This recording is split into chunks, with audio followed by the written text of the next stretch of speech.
Tanggal 14 Agustus 1945, para kaum muda mengadakan rapat di Jakarta. Dalam rapat ini, Sultan Syahrir mengumumkan bahwa dia mendapat informasi tentang menyerahnya Jepang pada Sekutu. Assalamualaikum warahmatullahi wabarakatuh. Waalaikumsalam warahmatullahi wabarakatuh. Saudara-saudara, saya dapat berita yang menggembirakan bagi kita semua, bahwa Jepang telah menyerah kepada Sekutu. Saya mendengar berita tersebut dari radio luar negeri, maka telah terjadi kekosongan kekuasaan di Indonesia. Sungguh kabar gembira yang Anda kabarkan tadi. Apa itu kekosongan kekuasaan? Biar saya perjelas. Jadi sekarang Jepang sudah tidak berkuasa lagi di negeri kita, karena telah menyerah pada Sekutu, sedangkan Sekutu belum menguasai Indonesia. Baik, saya mengerti. Lalu, apa yang harus kita lakukan untuk menguasai kekuasaan ini? Kita meminta kepada Bung Karno dan Hatta untuk memproklamasikan kemerdekaan Indonesia secepatnya. Saya setuju dengan itu, karena ini memang waktu yang tepat untuk memproklamasikan kemerdekaan Indonesia. Baiklah, kalau kalian semua setuju, mari kita pergi ke rumah Bung Karno untuk membicarakan hal ini. Iri dan mereka pergi ke rumah Soekarno dengan maksud memberitahu Soekarno akan keinginan para kaum muda ini. Waalaikumsalam. Permisi Bu, apa Bu Karno ada di dalam? Kami ingin bertemu dengannya. Ada, Bapak ada di dalam. Memangnya ada perlu apa ya? Begini Bu, ada hal yang ingin kami bicarakan. Kalau begitu silakan masuk. Saya dengar dari istri saya, ada yang ingin dibicarakan. Perihal apa itu? Begini, kami mendapat kabar bahwa Jepang telah menyerah pada Sekutu. Jadi otomatis terjadi kekosongan kekuasaan di Indonesia. Benarkah? Ya, itu benar. Dan maksud kami datang ke sini adalah untuk meminta agar segera dilaksanakan proklamasi kemerdekaan Indonesia. Secepatnya. Mungkin akan saya usahakan setelah dirundingkan dengan anggota PPKI yang lainnya. Tidak bisa, kita tidak bisa menunggu lebih lama lagi, karena ini merupakan waktu yang tepat untuk memproklamasikan kemerdekaan Indonesia. Apa kalian tidak memikirkan bahaya yang akan kita dapat bila kita senekat itu untuk memproklamasikan Indonesia? Jepang pasti akan menyerang kita. Justru itu, saat ini Jepang bukan penguasa Indonesia lagi. Jadi untuk apa kita menyia-nyiakan kesempatan ini? Nanti saja setelah kita bicarakan dengan anggota PPKI. Saya tidak berharap Anda akan melaksanakan rapat PPKI terlebih dahulu, karena saya takut Jepang tahu tentang rencana kita dan menghalangi Indonesia merdeka. Tapi PPKI merupakan satu-satunya cara untuk memerdekakan Indonesia. Tapi kami tidak ingin merdeka oleh Jepang. Assalamualaikum. Waalaikumsalam. Wah, ada apa ini? Kami ingin proklamasi Indonesia cepat dilaksanakan, tapi kami tidak ingin merdeka oleh Jepang. Apa tidak sebaiknya kita rundingkan dulu secara matang-matang? Tidak ada waktu lagi. Ini saat yang tepat untuk memerdekakan Indonesia, sebelum bangsa lain datang kembali menguasai negara kita dan menghalangi kita untuk merdeka lagi. Ya sudah, kami akan membicarakan hal ini. Besok kalian silahkan datang kembali. Baiklah kalau begitu. Kami permisi dulu. Maaf telah mengganggu. Assalamualaikum. Waalaikumsalam. Apa yang sebenarnya terjadi? Mereka bilang Jepang telah mengalah pada Sekutu dan mereka ingin kita segera memproklamasikan kemerdekaan Indonesia. Apa? Bukankah seharusnya kita adakan dulu sidang PPKI sebelum melakukan proklamasi kemerdekaan Indonesia?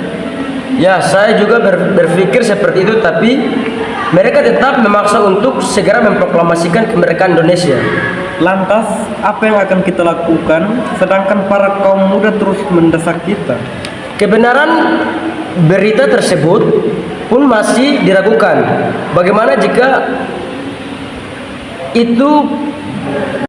jika itu berita palsu?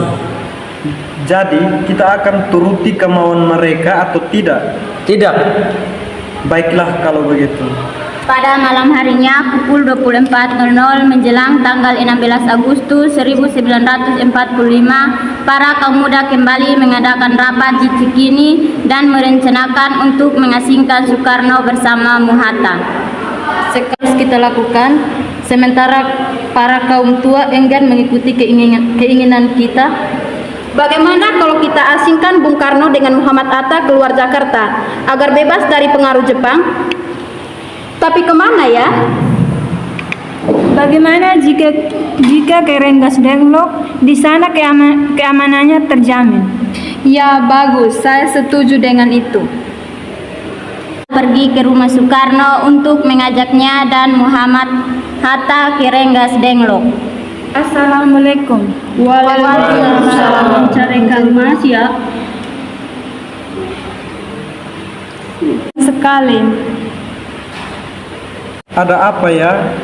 Mengapa tengah malam begini kalian susah-susah datang kemari? Ada hal penting yang ingin kami bicarakan. Sebelumnya kami mohon maaf lagi-lagi kami mengganggu istirahat Anda.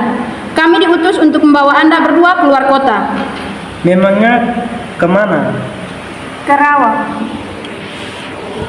Kalau kami tidak mau, Maaf Tuan, ini bukan saat yang tepat untuk berdebat. Ini sangat penting. baiklah. Sebentar saya akan berpamitan dulu sama Bu. Bu, Iya. Soekarno. Bu, Bapak pamit dulu. Bapak akan pergi ke luar kota. Boleh Kak, saya ikut.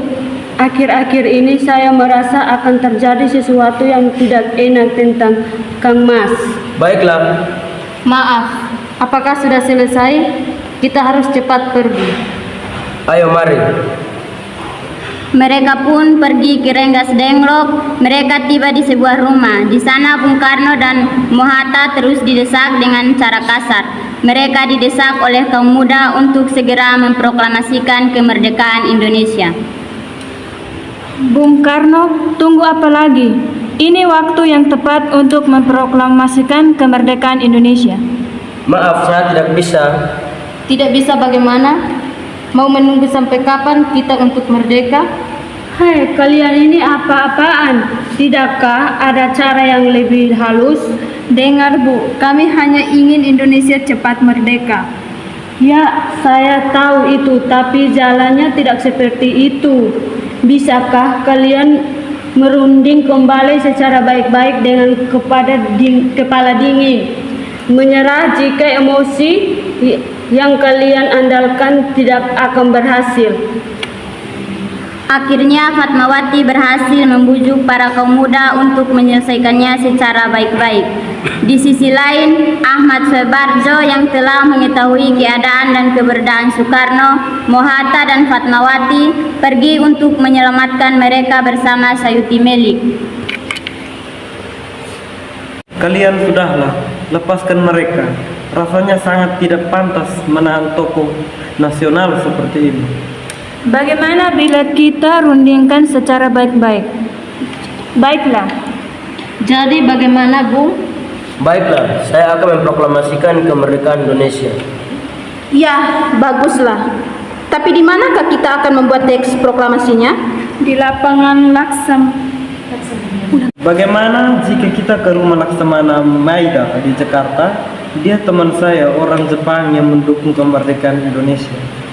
Ya, saya dengar juga dia perwira tinggi militer, jadi keamanannya bisa terjamin dan tempatnya strategis. Ya sudah, kita pergi ke sana. Mereka semua lalu kembali ke Jakarta dan pergi ke rumah Laksamana Maeda. Permisi. Ada apa nih tuan-tuan datang kemari? Apakah ada masalah? Mungkin kedatangan kami mengganggu waktu istirahat Tuan. Kami bermaksud untuk menenangkan apakah kabar Jepang menyerah pada sekutu itu benar? Tuan, para kaum muda terus mendesak kami untuk segera memproklamasikan kemerdekaan Indonesia. Bagaimana menurut kamu?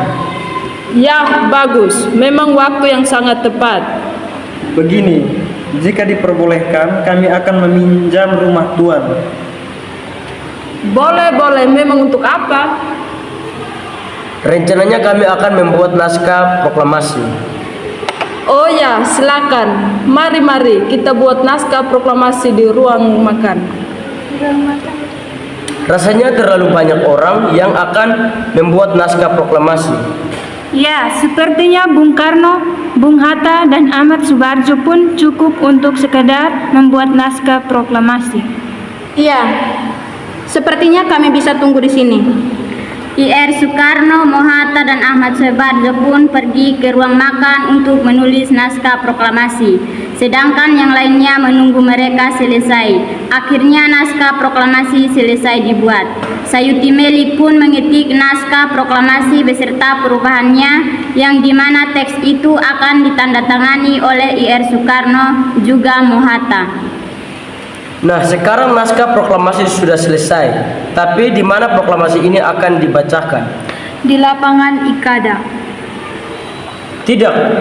Di situ keamanan tidak terjamin. Maaf, boleh saya menyusulkan? Bagaimana bila di rumah saya? Ya, itu bagus. Ya, saya juga setuju. Iya, bisa di sana aman. Akhirnya proklamasi pun sepakat untuk dibacakan di rumah IR Soekarno pada tanggal 17 Agustus 1945 dini hari. Semuanya bersiap-siap. Di saat semuanya sedang sibuk, Suhu tiba-tiba datang menghampiri Bung Karno. Permisi Tuan, apakah akan ada proses pengibaran bendera merah putih? Tentu saja harus. Itu merupakan lambang negara kita. Tapi benderanya tidak ada. Apa? Baiklah. Akan kuperintahkan Fatmawati untuk menjahit bendera sekarang juga. Tolong panggil dia. Ada apa, Pak? Mengapa tiba-tiba memanggilku? Tolong jahit kain merah dan kain putih menjadi satu sekarang juga untuk menjadi bendera. Apa? Sekarang? Baiklah, akan kuusahakan. Fatmawati pun menjahitkan bendera merah putih dan mereka semua mempersiapkan pengibaran bendera pula. Acara proklamasi ini sudah bisa dimulai. Ini sudah jam 9.45. Oh ya, mari kita ke depan.